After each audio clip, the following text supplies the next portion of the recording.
Hello.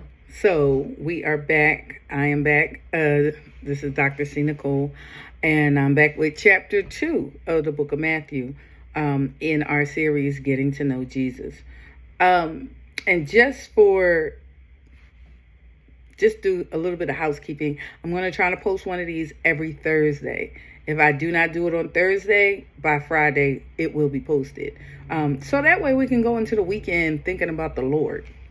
Okay. Chapter 2, book of Matthew. And again, I'm reading from the Maxwell Leadership Bible, the New King James Version.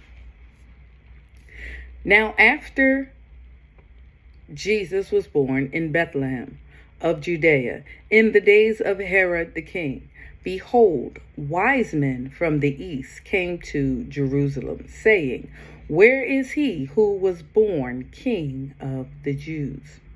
And I'm going to just pause there for one quick second.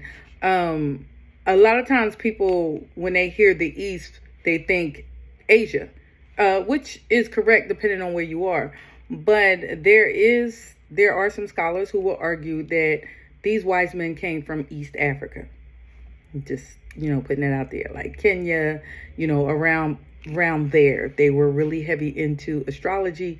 And so, and I would say astrology, not horoscopes, but just being able to read the stars, know what's going on, know what the stars were, and what was happening by the moon and the stars. And so that's why a lot of people believe that they came from Kenya.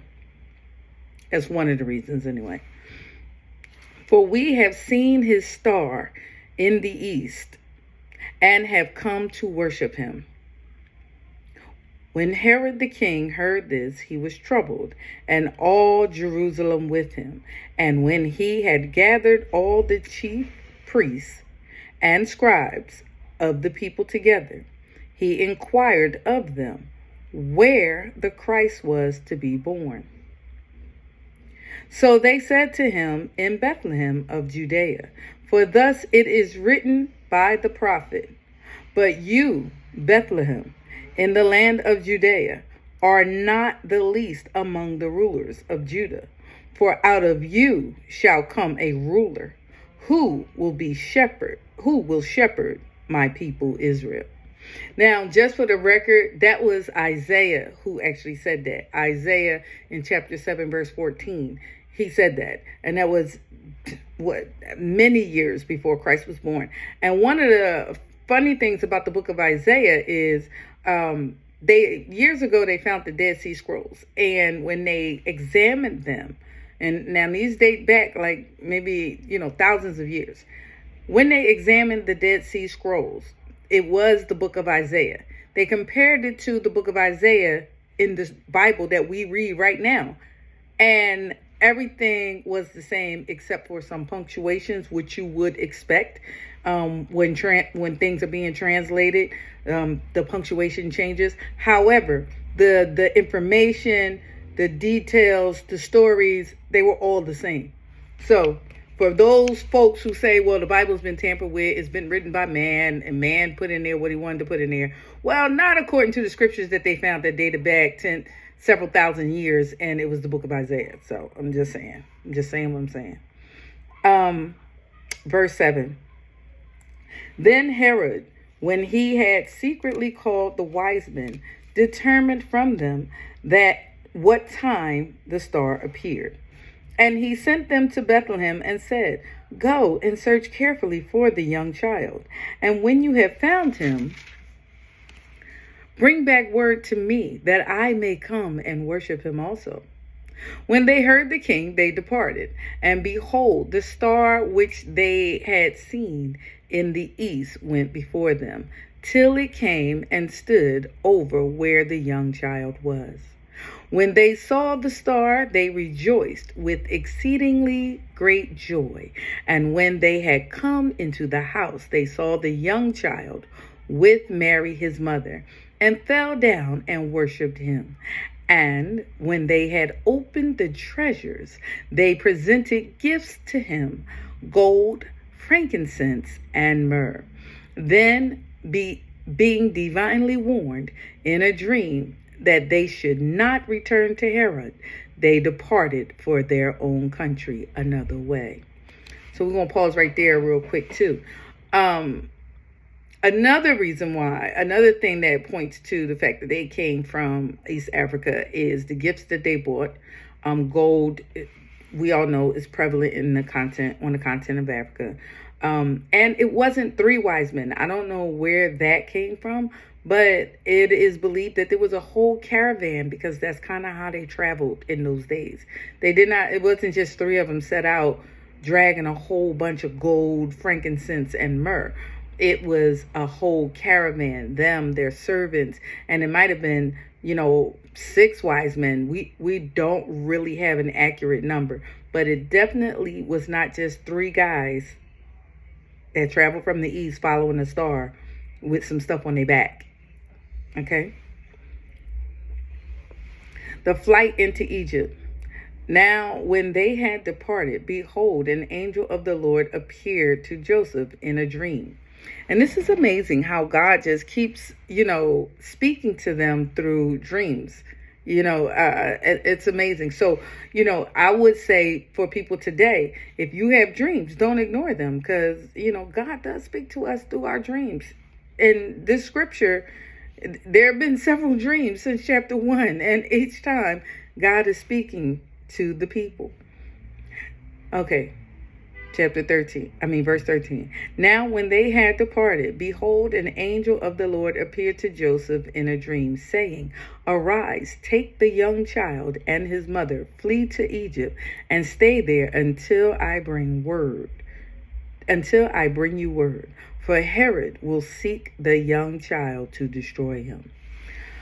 So another thing, the reason why they're not calling him a baby is because he was already a toddler. So it is believed that Jesus was already about 3 years old when this was happening, somewhere between 2 and 3, no older than 5, but definitely not a baby.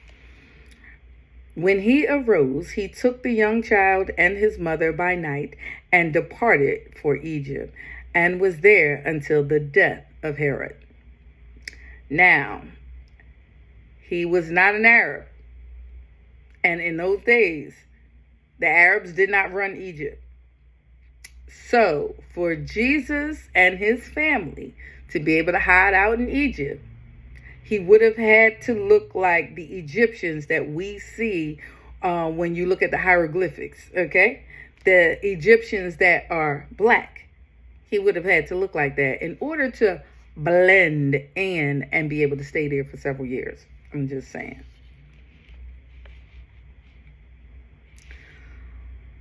That it might be fulfilled, which was spoken by the Lord, the prophet, through the prophet, saying, Out of Egypt I called my son. And that was the prophet Micah said that in Micah chapter 5, verse 2. Then Herod, verse 16, when he saw that he was deceived by the wise men, was exceedingly angry, and he sent forth and put to death all the male children who were in Bethlehem and in all its districts, from 2 years old and under, according to the time which he had determined from the wise men.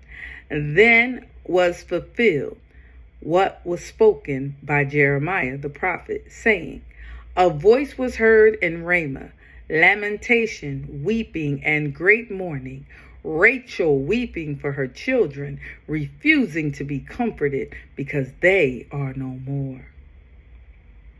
Now, this is a very grim scene, a very grim situation throughout the entire country, the entire region of Jerusalem. Herod killed all the male babies, 2 and under, looking for Jesus to kill him. It's so very sad. And so Rachel is a name, given that was Isaac's wife. So Isaac was the father of Jacob and Esau. And so Isaac's wife, Rachel, basically the mother of Israel. They just gave that name to represent all of the women whose children had been murdered by this evil king. Now, when Herod was dead, behold, an angel of the Lord appeared in a dream to Joseph in Egypt. They still in Egypt, y'all. Saying, arise, take the young child and his mother, and go to the land of Israel. For those who sought the young child's life are dead. Then he arose, took the young child and his mother, and came into the land of Israel. But when he heard that Archelaus was reigning over Judah instead of his father, Herod, he was afraid to go there. And being warned by God in a dream, another dream, he turned aside into the region of Galilee, and he came and dwelt in a city called Nazareth. And it might be fulfilled, which was spoken by the prophets, he shall be called a Nazarene. Now, Hosea said that, and that's Hosea chapter 11, verse 1. The amazing thing about Christ's story, one of the amazing things, what's not amazing about Christ's story, but one of the most amazing things about Christ's story is that his parents and everyone who came in contact with him when he was a small child, everyone, because, children are helpless. They are, we have to protect them. They can't protect themselves. And everyone who came, from his mother to his father to the wise men, they all were obedient to God. They all listened to God, and they were all obedient to God. And that protected Christ. And that allowed him to live out his purpose. So I would say we need to protect ourselves, our children. We need to be the protectors of our children. And whether they are connected to us because they are our kids, whether we know about them, whether we know of them, whether we are in positions of power where we can make some laws or we can do some things to bless our kids, we need to follow these examples. But getting to know Jesus, this is, at a child, he was at the mercy of the adults in his life. And those adults were obedient to God. And so he was able to live and fulfill his ministry. So we're going to come back next week. And when we come back next week, we'll pick up with chapter 3, which is exciting.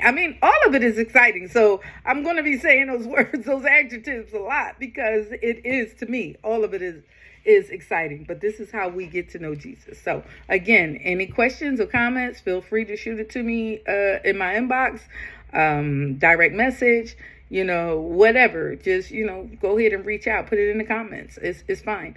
If it's something negative, if it's something combative, I'm not going to really entertain it, because this is for people who want to get to know Jesus. It's not for anybody who is trying to argue that he didn't exist, because that's an irrelevant argument. That's a dead issue, because we know he did. All right. So anyway, enjoy your weekend. God bless y'all. Thanks for joining.